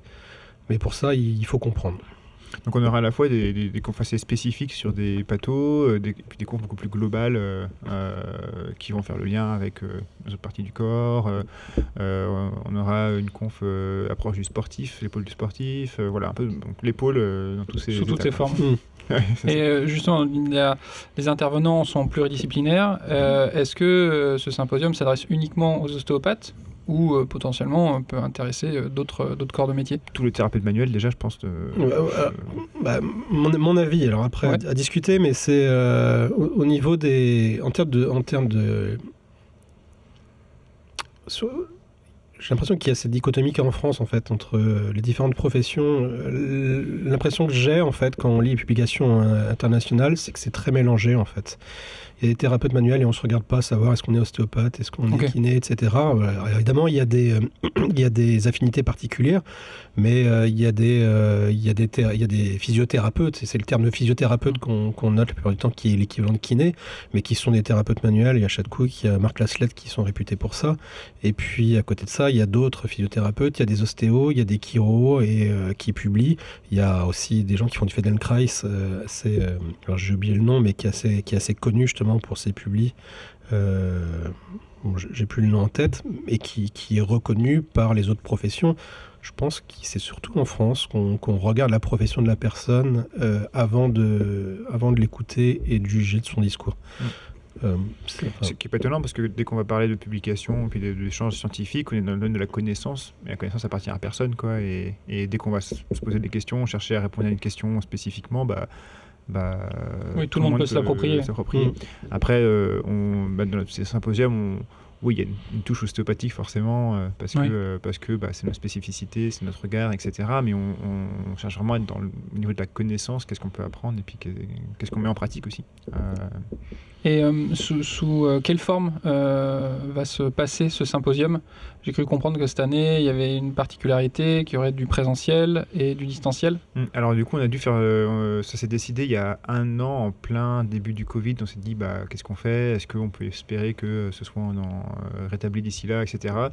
Et du coup, on a fait beaucoup d'espoir à cette époque. On écoutait les prévisions de l'OMS qui disaient que ça allait durer jusqu'en 2023-2024. Et donc, du coup, on a fait le choix de la sécurité. Et puis, les dernières évolutions nous donnent raison, plutôt que, voilà, on n'est pas encore sorti d'affaires. Donc, ce sera entièrement en ligne le vendredi 11 et le samedi 12 mars matin. Et on fait quand même des ateliers pratiques à l'école le samedi après-midi. Voilà, pour un nombre réduit de personnes, du coup, en limitant les risques, mais on ne voulait pas rassembler 400 personnes, parce qu'habituellement on a 400 personnes. On ne voulait pas rassembler 400 personnes dans un amphithéâtre, et puis voilà. Uniquement en ligne, mais est-ce qu'on pourra assister quand même de manière présentielle aux conférences, ou non, c'est uniquement en ligne? C'est uniquement en ligne. Okay. Uniquement en ligne. Et du coup, les participants recevront un lien un petit peu avant, et puis ce sera en replay aussi, disponible en replay pendant quelques mois. Et voilà. C'est plutôt... Enfin, moi, j'aime bien cette formule-là, et de pouvoir... Effectivement, tout le monde, des fois, ne peut pas se détacher sur un week-end ou 3 jours, et là, de pouvoir... et je pense qu'on gardera ce système. On fera sans doute des formats hybrides par la suite, avec tout le temps cette option en ligne. Quasiment toutes les conférences que je vois maintenant ont le double sont hybrides. Et voilà. C'est juste par rapport aux ateliers pratiques, du coup, ça va se passer comment? Les personnes inscrites devront se réinscrire à d'autres ateliers y aura plusieurs modules dans l'après-midi ou ce sera un atelier pratique Ouais, il y a 4 thèmes pratiques. Là, c'est plutôt axé ostéo. Enfin, il y a un thème, un atelier, c'est imagerie de l'épaule, où les gens pourront faire de l'échographie. Et repérer les structures et puis voilà, revoir un petit peu l'anatomie et puis est-ce qu'on se place bien, etc. Un atelier sera par Germain Delos, un kiné, sur plus l'examen clinique de l'épaule au niveau tests médicaux. Un atelier Robert Sarzo, lui ce sera plus un peu neuro, quels sont les points de compression, épaule, membre sup, le lien avec la globalité, et puis un plus accès sportif par Laurent Béteau. Voilà, et donc ces 4 ateliers-là sont répétés 2 fois. C'est-à-dire que ce sont les 4 mêmes en début d'après-midi et en milieu d'après-midi. Et du coup, quand on s'inscrit, on en choisit 2. Et on en fait un à 14h et puis un à 16h, je crois. Et voilà, donc on peut faire 2 fois. Mais est-ce que vous avez des attentes particulières, vous, justement, en tant qu'organisateur Qu'il y a de l'interactivité un petit peu quand même, il y aura un chat, voilà, on pourra poser les questions, que ça échange pas mal quand même, malgré la distance. Ah oui, c'est pas mal, c'est parce que l'e-learning, des fois, on est juste passif devant son écran, on pourra quand même échanger un peu. Il y aura un temps de questions, il y aura aussi des conférences courtes de chercheurs, de jeunes chercheurs, ça on le fait aussi à chaque fois. Et donc là, on vient de faire la sélection, donc on en a sélectionné 6. Et du coup, voilà, il y aura un peu tous les formats, quoi. Mais ouais, on espère de l'interactivité et que ça plaise à tout le monde. Est-ce que vous êtes OK maintenant pour qu'on passe maintenant à une rubrique qui va devenir célèbre maintenant, la rubrique de Mathis. À chaque fois, il nous fait justement une petite mise à jour où il nous apprend quelque chose de particulier, soit au niveau scientifique, soit dans le monde ostéopathique. Mathis, t'es OK ? Yes.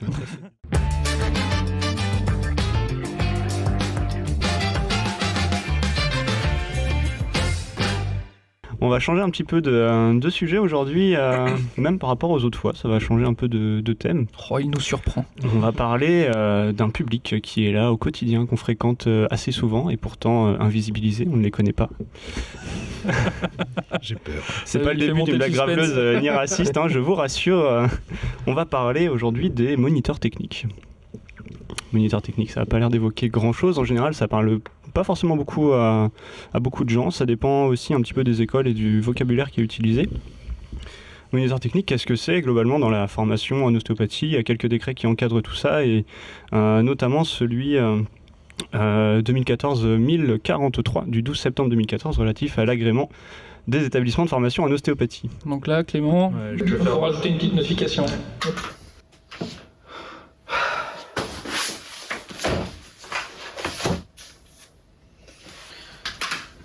Il y a plein de choses dans ce décret-là. D'ailleurs, c'est lui qui a été modifié par le décret du 1er octobre dernier, dont on a parlé dans la première émission, et qui autorisait le ministère de la Santé à délivrer des agréments, même aux écoles qui ne respectaient pas les critères de ce décret-là. Comme ça, on fait du lien entre les épisodes aussi, quand même. C'est important. Bravo. Et donc, dans ce décret-là, il y a notamment l'article 15 qui évoque la qualification des enseignants, le fait qu'il faille un nombre de formateurs adapté à la formation et un équivalent d'un enseignant en temps plein pour 25 étudiants. D'où le fait qu'on ait un enseignant de pratique par groupe de 25 étudiants maximum, notamment dans l'école. Et c'est précisé hors moniteur technique. On n'en entend pas plus parler que ça dans ces décrets-là, et ça fait référence. Il y a juste ça. Hors moniteur technique, comme précisé dans la Convention collective nationale de l'enseignement supérieur privé hors contrat. De, je ne sais plus la date, 27 novembre 2007. Quelle heure ? Parce qu'en fait, je la connaissais quand même. Et après, on n'en entend plus du tout parler. Donc, c'est un petit peu flou. Allons voir donc dans cette convention collective. Je vous propose de le faire. Plongeons-nous dedans. Bon, elle est hyper longue. Il y a plein de trucs dedans qui nous concernent, qui ne nous concernent pas. Il y a notamment une section sur les classifications professionnelles, notamment les enseignants, et dans les enseignants, les techniciens. Et dans les techniciens, les moniteurs techniques. Alors les moniteurs techniques, comment est-ce qu'ils sont définis ? C'est des moniteurs qui ont des fonctions qui nécessitent des connaissances pratiques et ou manuelles, acquises par la formation spécifique, j'ai pris des notes parce qu'il y a quand même beaucoup de textes, la formation spécifique et ou l'expérience professionnelle, pour remplir des missions d'animation, de transmission de technicité ou de savoir-faire professionnel. Le tout sous l'autorité, le contrôle ou l'évaluation d'un responsable pédagogique ou d'un enseignant, Ces moniteurs techniques ne sont donc pas autorisés à délivrer des cours magistraux seuls, ni à participer à des examens, à faire des questions d'examen. C'est ce qu'on appelle à l'école plus communément des assistants en fait de cours. Et ce sont complètement les assistants que nous on connaît à l'école. C'est donc le deuxième professeur qui est là pendant les cours de pratique. Ce sont ceux qui sont en clinique qui doivent se faire contresigner par les autres tuteurs. Il y a des écoles où ils sont appelés directement moniteurs techniques. Nous c'est assistants. J'imagine qu'il y a d'autres noms dans d'autres écoles aussi. En termes d'encadrement pour l'ostéopathie, c'est assez flou puisque il y a cette unique phrase qui dit qu'ils ne doivent pas être comptés dans les équivalents temps plein. Dans la convention de l'enseignement supérieur privé, il y a quelques exemples. Alors je les cite parce que moi, ils me font un petit peu rire. Enfin, juste par le lien que nous on a, il y a par exemple esthétique et cosmétique, coiffure, prothèse dentaire, cuisine, hygiène, propreté, laborantin et globalement les travaux pratiques. Bon, de toute façon, cette convention, elle n'a pas été faite pour l'ostéopathie et ce sont que des exemples. Il y a plein d'autres professions et catégories d'enseignement qui sont concernées par les moniteurs techniques qui ne rentrent pas du tout là-dedans. Et donc, il y a quelque chose qui se pose. Ces moniteurs techniques sont autorisés à avoir moins de 5 ans d'expérience, à l'inverse des enseignants directement de pratique ou même de théorie. Ça, par contre, c'est précisé dans nos décrets. Il faut que ces enseignants-là puissent justifier de minimum 5 ans d'exercice professionnel ou d'avoir un titre comme un master, par exemple, en sciences, en santé, en pédagogie ou autre, ou un autre truc qui ne nous concerne pas du tout avec le livre de la santé publique. Et peut se poser la question ici de la formation de ces personnes, de ces professionnels, puisque elle est définie absolument nulle part. Celle des enseignants l'est un petit peu plus avec ce rapport des 5 ans d'expérience minimum d'un autre titre pour justifier du fait de délivrer un enseignement. Mais la question peut se poser de qui peut accéder à ça. J'imagine que les écoles font un petit peu toutes comme elles veulent. Je doute qu'il y en ait beaucoup qui prennent sans aucune qualification ni rien comme ça.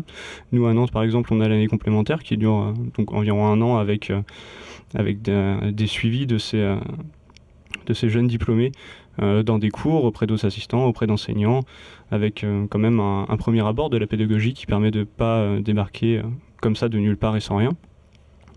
Mais ce serait possible de prendre n'importe qui et de le mettre comme ça, vu qu'il n'y a pas grand-chose qui encadre tout ça.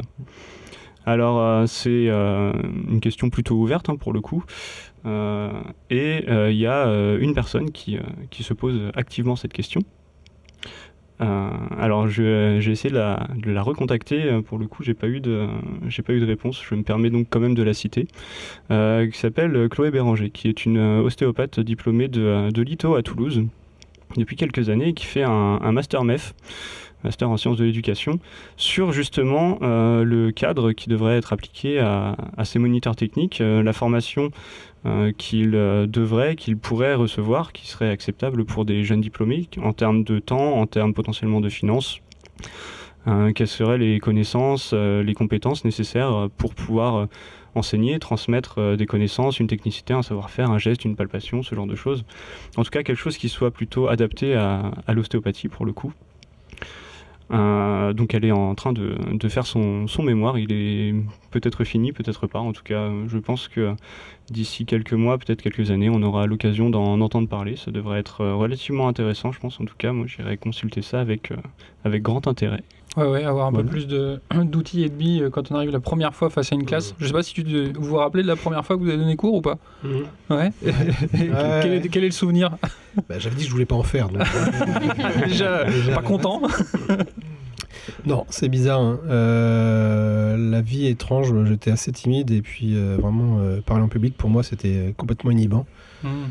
Et puis avec l'âge, je sais pas. L'alcool, beaucoup. Ouais, la drogue. La drogue, énormément. La drogue, beaucoup la drogue.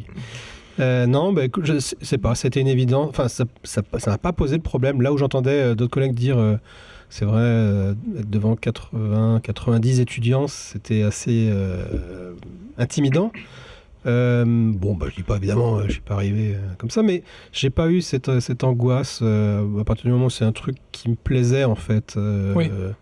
Que j'avais bossé, etc. J'étais content de le faire et puis qu'il y ait 20, 25 ou 100 personnes. c'est pas quelque chose qui m'a gêné plus que ça. Mais je me rappelle bien. Je me rappelle très bien, c'était avec des P2, et puis c'était les premiers cours sur l'anamnèse, etc. C'était il y a 6 ans, 7 ans, 7 ans. Olivier, toi, est-ce que tu as un souvenir de ça? J'ai pas souvenir de mes premiers cours. Après, j'ai encore régulièrement le trac avant de monter dans la salle de cours. Donc voilà, mais après, ça disparaît au bout de 5 secondes. Mais je crois que j'ai abordé ça un peu à la manière théâtre, parce qu'ayant fait du théâtre, se mettre en condition pour se donner en représentation, etc. J'ai essayé de me mettre un peu dans le même état d'esprit. Et puis en fait, du coup, le stress disparaissait au bout de quelques secondes. Tu es en train de dire que tu joues un personnage? Eh ben, toujours. Mais il n'y a pas de ça. Hein, mais après, ce qui est dur, du coup, c'est de... Après, ça vient avec le temps, c'est d'avoir du recul avec ce qu'on est en train de dire et de pas trop s'écouter parler. C'est pas ça. Moi, j'ai l'impression vraiment des fois d'avoir le cerveau coupé en deux et d'avoir celui qui parle et celui qui réfléchit à ce qu'il dit, quoi. Totalement. Ouais. Exactement. Et au début, je pense que tu es dans la maîtrise de ce que tu veux dire, et puis après, au bout d'un moment, ça... Ouais, c'est ça. Les premières fois, j'avais besoin de... Enfin, j'étais à fond sur ce que je disais, et la forme que je donnais à tout ça était pas folle, parce que j'étais déjà comme quelqu'un qui apprend une technique. Au début, elle se concentre à chaque petit paramètre, comment je les mets, etc. Et c'est pas hyper fluide, et petit à petit... Même maintenant, c'est avec grand plaisir que je vais en cours. Et ça permet aussi le détachement qu'on a après avec le contenu de ce qu'on dit, ça permet après d'être plus connecté aussi aux étudiants. Et carrément. De partir d'eux, en fait, finalement, d'aller chercher, qu'est-ce qu'ils savent, qu'est-ce qu'ils savent pas, et puis d'adapter, finalement, plutôt que de réciter un truc sans... les premières fois, j'étais... En sortant, je pense que j'aurais pas pu me rappeler d'un seul visage, en fait. Complètement, ouais. Carrément pas. Alors bon, là, cette année, il y a les masques, donc c'est encore plus compliqué. Mais maintenant, oui, vraiment, les interactions sont beaucoup plus faciles et naturelles avec les étudiants. Quand on maîtrise mieux son sujet au bout d'un moment, quoi. Mais c'est vrai, pour en revenir à ce que disait Mathis, on a un peu appris sur le tas, quoi. Ah oui, carrément. C'est très riche, hein. Franchement, c'est hyper riche. C'est une aventure intérieure aussi. On se découvre, et puis moi, ce qui m'a aussi, et c'est pour ça que ça a participé au fait que j'aime faire ça, c'est les surprises, en fait, des questions des étudiants. On en revient à ce que disait Gilda Bochat la dernière fois, mais voilà, on donne un cours qu'on a travaillé, qu'on a réfléchi, et puis parfois il y a une question innocente qui arrive, et là je dis ça casse la trame. C'est vrai. Merde. J'avais pas vu ça comme ça. Je fais oui, c'est intéressant. Donc c'est intéressant parce que c'est toujours très dynamique. C'est pour ça qu'on recherche aussi sûrement la communication. Moi, ça a énormément contribué. Ouais, je considère que j'apprends plus des étudiants que je peux leur en donner. C'est un petit peu égoïste. Voilà. Après, parfois, je fais des cours de statistiques. J'avoue que c'est plutôt unidirectionnel. C'est vrai, ça ne crée pas une interaction folle. Pas délirant. C'est parce que c'est tellement simple qu'il n'y a aucun retour à faire. Je pense. C'est tellement évident ce que tu transmets, Olivier. Non, après, moi, je veux dire quand même que je préfère la clinique, par exemple, où c'est plus de l'interaction avec une ou deux personnes. Un petit cours de clinimétrie, hein, quand même. Je sais que les étudiants aiment particulièrement ces cours-là. Vendredi matin. Vendredi matin. Oui, post-tonus, c'est parfait ça. Ou un vendredi soir à 17h30. Calcule un petit coefficient kappa comme voilà, ça, un petit entre deux. Place, un petit kappa, tout ça. Je reviens un petit peu sur la notion de continuer à se former. Voilà, ça va être les dernières petites questions avant la fin. Une question qui est revenue aussi, c'est est-ce qu'on se forme uniquement à l'ostéopathie derrière? Est-ce qu'on reste dans le cadre ostéopathique, des formations en lien avec les techniques, avec la population liée à l'ostéopathie, ou est-ce que vous avez, essayé d'aller vers d'autres choses? Certains vont vers l'hypnose, d'autres comme un atout en plus dans sa pratique. Est-ce que vous êtes posé ces questions-là? Est-ce que vous avez déjà fait des formations qui sortaient un petit peu du cadre de l'ostéopathie? Personnellement, non, pas du tout. Mais c'est vrai que je peux se poser la question, mais c'est pas ma priorité du tout pour l'instant. Il y a tellement de choses que j'ai encore à voir et à creuser que voilà. Alors, je suis ostéopathe, forcément, mais avant tout, ce que je dis, c'est que je suis un thérapeute et je soigne des personnes et je veux essayer d'être le plus efficace possible. pour soigner ces personnes-là. Donc c'est un vecteur aussi, l'ostéopathie, et c'est un vecteur de mes soins. Donc pour ce qui est de la formation, je reste très ciblé justement sur ma pratique de cabinet. Pour l'instant, je me sens pas encore d'aller chercher quelque chose d'autre ailleurs. J'ai trop de choses à explorer encore. À 95, 96 ans, peut-être que tu auras fait un peu le tour. Peut-être. Après, c'est pas rare de le voir chez les jeunes diplômés quand même, d'aller chercher d'autres outils thérapeutiques. On le voit des fois dans les questionnaires de suivi. Mais tu penses que c'est dû à quoi? Est-ce qu'il y a, je sais pas, des fois une remise en question de l'ostéopathie au début, on se sent pas légitime, etc. Mais on va aller chercher autre chose. Est-ce qu'on a tellement mangé de manière intense pendant 5 ans de l'ostéopathie, on a envie de voir autre chose? Je sais pas, est-ce que vous avez envie d'aller voir autre chose, Aurore et Mathis? Pour l'instant, je serais plus de l'avis de Monsieur Crital. Il y a beaucoup de choses à explorer encore en ostéopathie où on a envie de se sentir légitime déjà rien que dans notre profession de base, entre guillemets. Mais je pense que ça peut être intéressant de se former sur autre chose. Mais c'est vrai que pour l'instant, j'ai pas de piste particulière. Et ce serait pas tout de suite. Ce serait après avec de l'expérience. Mais je pense que ça peut être quelque chose d'intéressant dans notre pratique en tout cas. Moi, j'ai envie de faire complètement autre chose aussi. Non, mais alors moi, c'est plus pas forcément sur la prise en charge directe, mais plus sur les conseils et les choses comme ça qu'on peut avoir à côté de la consultation. Là, je suis en train de faire une mini formation, en plus type webinaire, mais type un peu préparateur physique, plus dans le côté outils qu'on peut donner aux patients pour auprès d'une population plutôt sportive ou pas forcément. Pas forcément. Ok. Ouais, c'est vraiment des choses très basiques. De l'ordre de l'hygiène de vie peut-être. Utilisation d'élastiques, des choses comme ça sur vraiment ça reste dans la musculation, mais c'est dans du conseil, quoi. C'est pas forcément directement de la prise en charge, mais des choses qui peuvent être utiles. Par exemple, sur la gestion de l'épaule, ça je l'utilise quand même pas mal, parce qu'on est sur le côté musculaire et c'est quand même intéressant. Mais après la consultation, quoi. Et, je connais pas d'ostéopathe qui se pose pas de questions en fait sur sa pratique, donc on va forcément aller chercher des choses à droite à gauche, que ça soit sur la façon de pratiquer ou alors sur des petites aides complémentaires. Alors donc tu as évoqué l'hypnose. Il y a d'autres choses, je sais qu'il y a pas mal d'étudiants qui font des petites formations sur le tapping, sur le K-tap. Voilà, donc après, à échanger peut-être avec d'autres collègues, avec vous entre autres, je pense qu'on doute tous. Je ne connais pas d'ostéopathe qui ne doute pas en fait. À mon sens, ça reste plutôt sain. C'est plutôt sain, totalement. Ouais. Mais on a besoin justement, et puis c'est ça qui continue de nous faire avancer et de nous faire progresser. Moi, pour le coup, alors, donc je l'avais dit déjà dans le premier épisode, je suis au bureau national de la FEDEO, la Fédération des étudiants en ostéopathie. Auparavant, j'étais plutôt au niveau du tutorat de l'école, au niveau du BDE, et dans ce cadre-là, je suis passé l'année dernière formateur pour Interasso Nantes, qui est la fédération territoriale de Nantes, en gros une fédération qui regroupe les associations étudiantes de Nantes, la Loire-Atlantique, Saint-Nazaire, La Roche-sur-Yon. Et pour le coup, il y a beaucoup dans l'associatif, et je suis passé formateur pour la FEDEO il y a 1 mois d'ailleurs. Et pour le coup, dans l'associatif, il y a beaucoup de formations qui sont proposées par un petit peu tout le monde, par les associations, par les fédérations qui sont au-dessus, etc. Sur plein de sujets, que ce soit directement dans l'associatif, sur comment gérer une association, la trésorerie, du secrétariat, de la communication, ce genre de choses.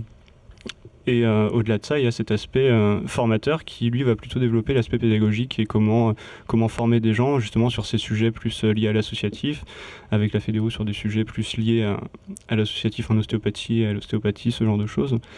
Et pour le coup, moi, c'est quelque chose qui me branche peut-être plus que des formations sur des types de patients, sur des types de techniques, justement de développer cet aspect pédagogique, la recherche, pour le coup...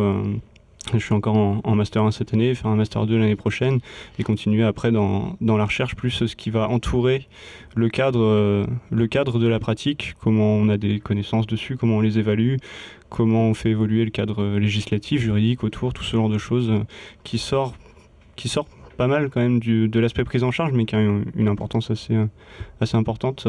Pour le futur de la profession. Ouais, c'est plus cet aspect-là, moi, qui me tenterait en termes de développement de connaissances, de compétences, plus que la technique en elle-même ou autre. Je pense qu'on a un bagage quand même assez conséquent en sortant de l'école en termes de technique qui est appelé quand même à se renouveler. Mais au moins pour le début, je pense qu'il y a quand même assez largement de quoi faire sur pas mal de choses. Il y a toute cette veille qu'on peut avoir au niveau Internet, réseaux sociaux, publications scientifiques qui sortent dans des journaux en ayant des contacts, des connaissances, ce genre de choses. Mais au-delà de ça, je pense qu'on est quand même assez bien armé aujourd'hui en sortant de la formation. Ouais. La boîte à outils est quand même bien fournie en sortant de l'école. Non, et moins sur cet aspect pédagogique, juridique, scientifique par exemple. Bon, scientifique, il y a le mémoire quand même qui ponce un peu, mais les cours de statistique, de clinimétrie. Et ben on arrive à la fin de l'émission. Là, il commence à y avoir une petite tradition où je vous propose de recommander une petite chose, une lecture, une vidéo, quelque chose qui a stimulé votre petit cœur d'ostéopathe ces derniers temps. Il y a toutes les publications de ce qu'on appelle le Neuro-Orthopedic Institute. Alors c'est en anglais forcément. C'est le Neue Group, Explain Pain Supercharge, qui sont 2 bouquins sur les neurosciences de la douleur qui sont des références. Qui sont des références incontournables, alors en anglais, mais aussi il y a une traduction française qui vient de sortir il y a à peu près 1 mois ou 2, qui a été faite par Marie Basselon, qui est kinésithérapeute et qui est formatrice en France pour le Neue Group. Et donc elle a traduit justement ce livre qui est intéressant pour les thérapeutes, mais aussi pour les patients en fait. Et il y a beaucoup de choses à apprendre, je pense, pour notre pratique de façon générale, pour mieux comprendre, mieux expliquer, etc. Donc le bouquin donc Expliquer la douleur, Explain Pain, de Butler et Mosley, de David Butler et Lorimer Mosley. Et puis, alors un deuxième bouquin, c'est l'anglais aussi encore. Un que t'as pas lu aussi ou... Ah si, alors, je les ai lus, ceux-là. Je les ai lus pas en entier, j'ai regardé les trucs, j'ai compilé un peu, j'ai pris un peu ce que j'avais pris. Si, je les ai quand même pris. D'accord. C'est des beaux bouquins en plus. C'est Etches and Pain de Louis Gifford, qui était un physiothérapeute anglais, qui était un pionnier en fait, qui est décédé il y a 5-7 ans je crois. Et qui déjà, une dizaine d'années avant, avait déjà pressenti beaucoup de choses en fait dans ses écrits, dans ce qu'il a laissé, et a permis justement à des publications récentes et des auteurs récents justement d'avancer là-dessus. Louis Gifford. Et pour terminer, c'était un podcast qui s'appelle Ostéo et Sciences, qui est fait par des jeunes des jeunes diplômés sensibilisés aux neurosciences de la douleur entre autres, mais voilà, qui ont une approche très pratique, très scientifique. C'est frais. Parfait. Je peux recommander un MOOC si vous voulez. Un petit MOOC, oui. J'ai plein de MOOC aussi. Ouais. Mathis? Eh ben, je crois que là, il est terminé, mais il se fait un petit peu tous les ans. C'est EBP pour psychologue et logopède par l'université de Liège, il me semble. C'est un MOOC. Alors du coup, c'est pas sur l'ostéopathie. Les exercices appliqués sont pas très adaptés pour le coup, mais la théorie de l'evidence-based practice, elle est complètement universelle et ça développe énormément les différents piliers qu'il y a dedans, comment les intégrer dans la pratique, comment faire quand il y a par exemple un pilier qui est absent, notamment le pilier de la recherche. Il est plutôt bien fait, il est très bien construit, c'est assez progressif, il y en a pour quelques heures par semaine il me semble sur 2 mois, quelque chose comme ça. Il y a quasiment 1 an pour le faire, ou 8 mois ou 1 an pour le faire, donc c'est hyper accessible. Moi ça m'a beaucoup parlé, ça m'a permis de bien reconstruire, on va dire, peut-être le modèle de l'EBP pour mieux faire interagir les différentes composantes qu'il y a dedans. Donc c'est gratuit. C'est sur FunMOOC, c'est des MOOC qui sont disponibles sur Internet. France Université Numérique, c'est la plateforme officielle pour les e-learning en France. Ouais. Et il y a moyen de payer pour avoir un vrai examen à la fin. Bon, je l'ai pas fait, mais... Oui, on peut avoir un diplôme, c'est ça, on peut avoir un certificat moyennant 50 €, je crois. Ouais, quelque chose comme ça, ouais. Mais, bon. Je pense à ce que tu as dit tout à l'heure, on n'a pas précisé ça, mais pour se mettre à jour, et souvent les nouvelles les plus fraîches, faut être un peu anglophone quand même. Ouais. Ah, c'est un petit truc à noter. On peut recommander DeepL par exemple. Exactement, DeepL. En version gratuite déjà permet de très bien traduire beaucoup de choses.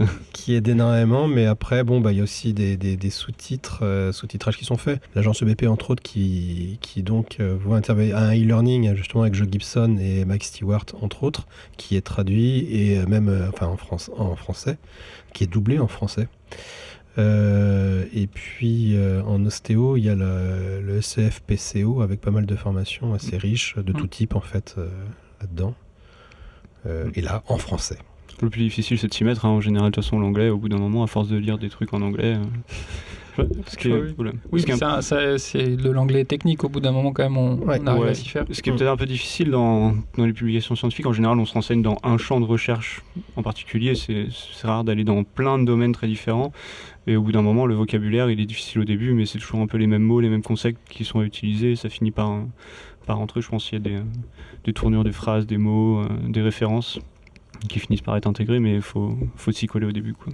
Alors, c'est pas forcément une recommandation, c'était juste pour rebondir par rapport à ce que Anaëlle a dit tout à l'heure. Apparemment, vous avez recommandé un bouquin sur le diagnostic ostéo. C'était juste pour savoir lequel c'était, parce que je pense que ça peut intéresser pas mal d'étudiants. Merci de me poser la question maintenant que je me suis souvenu à peu près des trucs. J'ai eu un truc. C'est, alors, si je dis pas de bêtises, Philippe Gadet.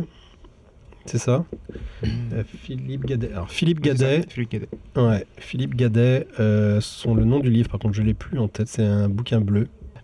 Philippe Gadet, qu'on avait rencontré sur à Lyon. À la UCO, l'Université College of Osteopathie. C'est pas à Lyon C'était à Lyon, t'as raison, c'était à Lyon. C'était à Lyon qu'on avait rencontré, qui était un ancien pilote de chasse de France qui à sa retraite s'est reconverti, donc il doit avoir 50 ans je crois à peu près, il s'est reconverti, il a fait des études d'ostéopathie et avec son bagage en fait de pilote de chasse très structuré, très scientifique, etc. Il a ramené justement beaucoup il a structuré un peu les études, l'apport clinique, tout ce qu'il a pu engranger. Il a fait ce bouquin-là qui est vraiment bien fait, qui s'appelle donc Maîtriser l'examen clinique en ostéopathie. Ouais, Philippe Gadet, ouais. L'examen pas à pas. Ouais. Est-ce que j'avais un petit truc, Olivier ? Je crois qu'il y a un symposium bientôt. D'accord. Oh, le forceur. Clément. Alors, moi, c'est pas forcément une recommandation, mais c'est plus une information. Une information, voilà, justement. Il y a un symposium. Non, il n'y a pas de symposium, mais il y a la création de l'association des anciens étudiants d'IDEO, qui est aussi ouvert aux partenaires enseignants qui viennent d'autres écoles, hein. On n'est pas fermé, qui s'appelle donc IDEO Alumni. Donc il y a une page Facebook, il y a directement un site internet, donc Alumni comme les anciens étudiants. Plein d'écoles qui le font aussi, qui regroupent les anciens étudiants. Donc, il sert à déjà se rassembler entre anciens étudiants, pouvoir faire principalement des grosses soirées. Hein, ça, c'est le thème principal. Mais il y a des grosses soirées pour apprendre de ses collègues, dans l'échange, continuer à se former, se mettre à jour. Exactement. La confraternité. Mais voilà, c'est ça, toujours dans l'échange. Et après, il y a un forum, des choses comme ça, où toujours pour rester dans cette communication de personnes qui sortent de la même école. Je terminerai avec une reco qui est entre le divertissement et l'apprentissage. C'est le dernier épisode d'un podcast que j'aime beaucoup, dont je me suis énormément inspiré pour la forme de l'émission, qui s'appelle Un bon moment. Et le dernier épisode, c'est l'interview de Jérémy Ferrari, qui est un humoriste, mais qui parle de son parcours pour sortir de l'addiction. Il était alcoolique, il a touché à différentes drogues, il était vraiment au fond du fond du fond. Et je trouve qu'il a il a eu une démarche et un parcours assez intéressant. Il a une manière d'en parler qui force le respect, je trouve. Et puis en plus, son dernier spectacle parle du système de santé.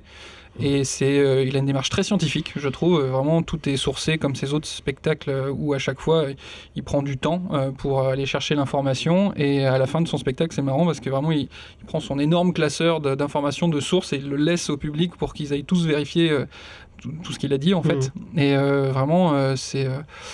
voilà, si vous voulez avoir l'expérience de quelqu'un qui s'est sorti de l'addiction, ce genre de choses, c'est vraiment bien. Et son spectacle, je le recommande aussi, quoi. Vraiment, un bon moment. C'est un bon moment, vraiment. Avec Ken Kojandi. Avec Ken Kojandi, et je m'inspire de ça, justement, encore une fois, en précisant qu'il y a une petite énigme dans cette émission. Et l'énigme est la suivante. On va vous demander d'essayer de nous dire combien de crânes sont apparus à l'écran. Combien de crânes différents. Et le premier à bien répondre, allez, on lui offre un mug, on va dire ça. Voilà. C'est pas si simple que ça. Parce que celui qui a eu l'idée, entre autres, il est par là, et il est assez sournois en plus. Il y a des pièges, faites gaffe. Voilà, regardez bien toute l'émission, regardez-la plusieurs fois, même, c'est important. C'est important. Et donc je vous remercie vraiment à tous d'avoir participé, que ce soit sur le plateau ou à la technique. Merci beaucoup d'avoir regardé jusque-là, on me dit merci aussi là-bas. Merci d'avoir regardé jusqu'ici. Je vous rappelle que la meilleure façon de nous aider, si ça vous a plu et que vous pensez que ça peut intéresser des gens, n'hésitez pas à partager l'émission, de liker, de vous abonner, tout ça sur différents réseaux pour nous suivre. Il y a des petits bonus, si vous nous suivez sur Instagram, Facebook, on fait des petits trucs en plus. Et puis des commentaires aussi. Comment ? Mais des commentaires sur YouTube.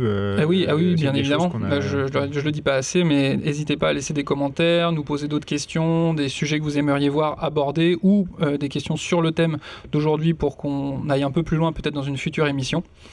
Et puis je vous souhaite une bonne soirée, une bonne journée, ça dépend à quelle heure vous regardez, et à la prochaine émission. Ciao. Ciao. Merci à tous.